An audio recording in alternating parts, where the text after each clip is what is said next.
जय हिंद दोस्तों।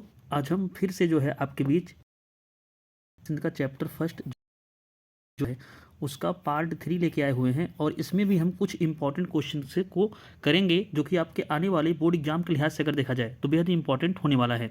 तो सबसे पहले एक आपके लिए क्विक समरी क्विक रिवीजन आपको बता देते हैं कि जो हमने पिछली वीडियो में पढ़ा हुआ था। तो पिछली वीडियो हमने क्या पढ़ा हुआ था? Natural number. तो नेचुरल नंबर होता क्या है? काउंटिंग नंबर्स को ही नेचुरल नंबर कहते हैं। और इसकी शुरुआत कहाँ से होती है? तो इसकी शुरुआत आपके 1 से होती है। इसकी शुरुआत कहाँ से होती है? 1 से।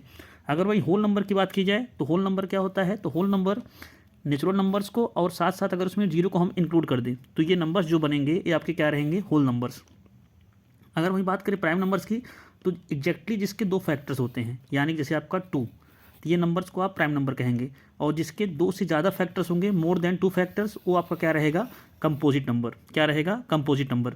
अगर वही को प्राइम की बात की जाए तो को प्राइम नंबर क्या होता है? ऐसे ऐसे ऐसे नंबर्स जिनका एचसीएफ क्या होता है? 1 होता है। तो ये आपकी क्विक समरी थी। इसको जो है हमने पहले भी आपको पढ़ाया हुआ है। तो यहाँ से भी क्वेश्चंस आपको कराए गए हैं। तो जिन लोगों ने नहीं देखा है वो जाकर के वीडियो देख सकते हैं। अब हम चलते हैं टाइप 1 जो आपकी एनसीईआरटी की बुक है, टाइप 1 क्वेश्चन के बारे में। और यहाँ से भी क्वेश्चन आपके एग्जाम में देखने को मिलते हैं। अब देखिए टाइप 1 क्वेश्चन है क्या, जो आपकी एक्सरसाइज है एनसीईआरटी की चैप्टर 1 की, तो इसमें आपको ऐसे क्वेश्चंस देखने को मिलेंगे। तो टाइप 1 है क्या? Express each numbers as a product of its prime factor. मतलब इन नंबर्स को जो है आपको प्राइम फैक्टर में लिखना है। इन नंबर्स को आपको जो है प्राइम फॉर्म में लिखना है। तो कैसे लिखेंगे इसी ही वीडियो में जो है बात करने वाले हैं। जैसा कि देखिए आपका पहला क्वेश्चन जो था जिसमें आपका 140 दिया गया था, तो 140 का प्राइम फैक्टर क्या होता है? तो सबसे पहले आप इस डिविजनल फॉर्म में आप इसको लिख लेंगे। तो जब यहाँ पे देखिए, जब प्राइम नंबर आपको पता है उसकी शुरुआत कहाँ से होती है? 2 से होती है। तो सबसे पहले जो है जो प्राइम फैक्टर की शुरुआत होगी तो आपकी 2 से होगी। तो जैसे आपका 140 दिया गया है और आपको पता है कि हमारा 140 जो होता है वो एक इवन नंबर है। तो इवन नंबर आपको ये पता है कि हमारे जो इवन नंबर्स होते हैं वो 2 से क्या होते हैं? डिविजिबल होते हैं। तो जब आप इसको 2 से डिवाइड करेंगे तो आप पता है कि इसका हाफ कितना होगा? 70। 140 का हाफ 70। तो यहाँ भी इवन नंबर है, ये भी इससे 2 से डिवाइड होगा तो इसका हाफ क्या हो जाएगा आपका? 35। तब आपको पता है कि 35 जो है 5 से भी डिविजिबल है। जब 5 से डिविजिबल करेंगे तो यहाँ पे आपका 7 आएगा और 7 से यहाँ पे भी आपका 7 कैंसिल हो जाएगा। तो आपका यहाँ पे क्या हो जाएगा? 1। तो अब इसके प्राइम फैक्टर को आप किस तरीके से लिखेंगे तो वो आप देखिए थोड़ा सा। अब देखिए जैसे जैसे यहाँ पे आपका 140 लिखा गया है, जैसे आपका यहाँ पे 140 लिखा गया है, तो अभी आपने जो इसका प्राइम फैक्टर किया है 2 इंटू 2 इंटू 5 इंटू 7, तो इसको किस फॉर्म में लिख सकते हैं? तो आप इसको जो है प्रोडक्ट फॉर्म आपका जो रहेगा 2 की पावर 2 मल्टीप्लाई 5 इंटू 7, ये आप इसको इस फॉर्म में लिख सकते हैं। ये आपका फाइनल आंसर है। और ऐसे क्वेश्चंस आपके कई सारे दिए गए हैं। और दूसरा क्वेश्चन देखिए यहाँ पे जैसे आपका दिया गया है 156। तो यहाँ पे देखिए आपको ये भी पता है कि जो हमारा 156 है वो भी हमारा एक इवन नंबर है। तो इसकी शुरुआत कहाँ से होगी? डिविजिबिलिटी की 2 से होगी। तो जब आप इसमें 2 से डिवाइड करेंगे तो इसका कितना आएगा? हाफ 78। फिर आप जब फिर से देखेंगे 78 आपका इवन नंबर है। तो फिर जब आप 2 से इसको डिवाइड करोगे तो आपका कितना आएगा? 39। और आपको पता है जो 39 है ये हमारा 3 से भी डिविजिबल हो जाएगा। जब ये 3 से डिविजिबल होगा तो 3 1 जा 3, 3 3 जा 30, आपका 9 हो जाएगा। तो यहाँ पे आपका बचा कितना? 13। तो 13 आपका जो है 13 से डिविजिबल आपका हो जाएगा। तो आप इसको जो है किस फॉर्म में लिख सकते हैं? तो 156 इक्वल टू 2 मल्टीप्लाई 2 मल्टीप्लाई 13। तो यहाँ पे क्या लिख सकते हो फाइनल आंसर? 2 की पावर 2 मल्टीप्लाई 3 इंटू 13। तो ये आपके देखिए आपका फाइनल आंसर हो गया। तो ऐसे क्वेश्चंस जो है आप प्रैक्टिस करिए। ऐसे भी क्वेश्चंस आपको एमसीक्यू के रूप में देखने को मिलते हैं। अब चलते हैं हम अगले क्वेश्चन की ओर। अब देखिए आपका जो अगला क्वेश्चन है 3825। अब ये जो है किससे डिविजिबल होगा आपको ये पता करना है, क्योंकि यहाँ पर आपका इवन नंबर नहीं है, यहाँ पे आपका ऑड नंबर है।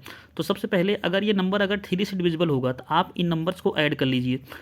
3 8 11 आपका 11 11 2 आपका हो जाएगा 13 और 13 5 कितना हो जाएगा? 18। तो 18 यानी कि आपका जो है 3 के टेबल में आता है। तो अगर ये 3 के टेबल में आएगा तो ये नंबर आपका 3 से डिविजिबल हो जाएगा आसानी से।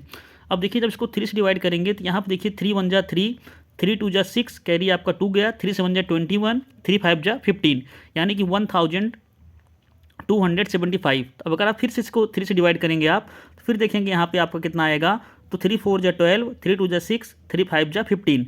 अब 5 से डिवाइड करेंगे तो आपका हो जाएगा 5 8 जा 40, 5 5 जा 25। फिर आप 5 से डिवाइड करेंगे तो आपका ये कैंसिल होगा, 5 1 जा 5, 5 7 जा 35। और जब से फिर से आप 17 को डिवाइड करेंगे तो आपका यहाँ पे कितना आएगा 1। तब इसका एग्जैक्ट जो प्राइम फैक्टर होगा वो होगा कितना, तो यहाँ पे देखिए जो इसका फाइनल आंसर आने वाला है, तो जो इसका फाइनल आंसर होगा वो रहेगा क्या, 3 × 3 × 5 × 5 × 17। तो इसका जो फाइनल आंसर होगा 3 की पावर 2 × 5 की पावर 2 × 17, ये इसका जो है फाइनल आंसर माना जाएगा। तो ऐसे भी क्वेश्चंस आपके एग्जाम में लगातार पूछे जा रहे हैं।